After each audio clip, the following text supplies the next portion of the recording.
So now moving to the main features of 8085 microprocessor, which I have already left in my later session. So here it is given, it has address bus of 16 bit that I have already explained, that 16-bit address is coming from the peripheral device to the microprocessor. So, and it has 8-bit data in register. So data register means the values which are coming along with the address from the peripheral device to the microprocessor is of 8 bits. That is, more than 8 bit will not be allowed to come at a single time. So now third point, this point you can just leave just now. So coming to the another points what I have written over here, that both the segments are connected by an internal bus.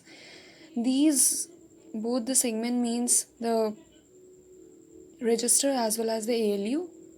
So they both are connected to the same internal bus because when the calculation or the arithmetic operation has been performed in ALU, it is stored in the register only, na?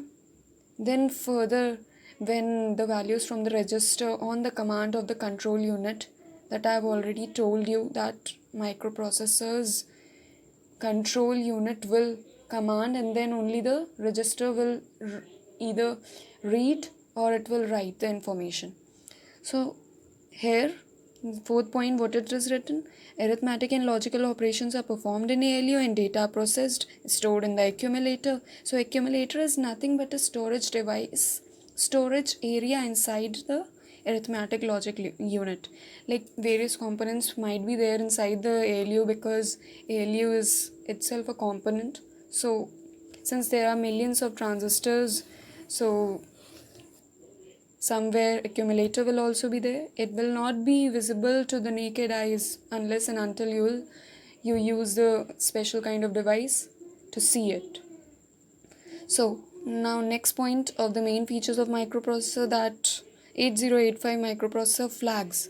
That specially 8085 microprocessor, at this point we cannot say that flags are the special features, but they are the features of microprocessor, so we are included in 8085 microprocessor. That is flags, carry, parity and auxiliary are generated because as soon as the processing is being performed of the addition, say, so when control unit will command that ST2065, so ST2065, you can just understand it that this is the command which has been given by the control unit. So later on you will understand what is this ST2075.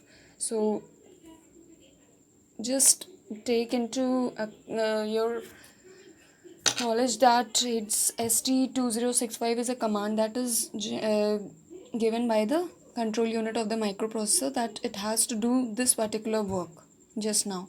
So like ST2065 work, for example, consider it is we have to do the calculation by this command. So calculation of addition, or we can say that addition we have to do. So addition, when 2 bits like 8 bits data are given to the primary memory by the user, inputted by the user. So when the addition will be performed, somewhere the carry will be generated, and if carry is generated, then carry value, that is C, will have value of 1 and 0, because as you all know that machine can understand only 0 and 1, that is binary instructions only, binary language only, machine language only in the form of binary digits.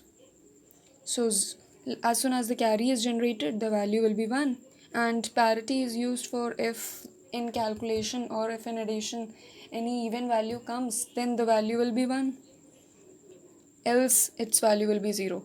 So flip-flops are mainly the main components which are used in addition process. So coming to the sixth point, the value which is obtained after the flags are made into use, then it is finally stored in the registers now.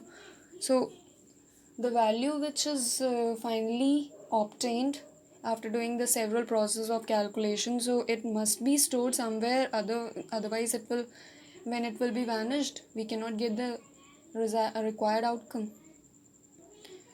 So that is written over here, that value which is obtained after the flags are made into use, then it is stored in registers, and finally it is sent to the instruction decoder. So instruction decoder's work is to finally convert that set of data which you have obtained after the calculation into real machine code.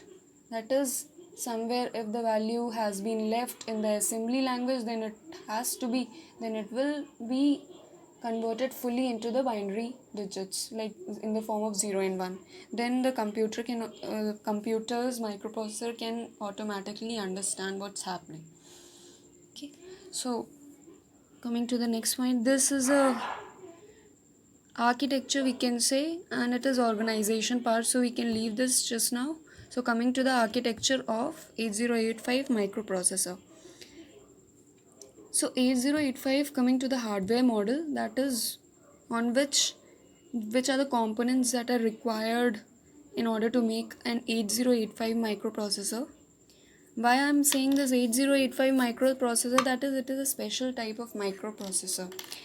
Maybe it is yes, and yes, it is having the very good efficiency also, and it is a very good processor. So coming to it, we shall do further discussions later.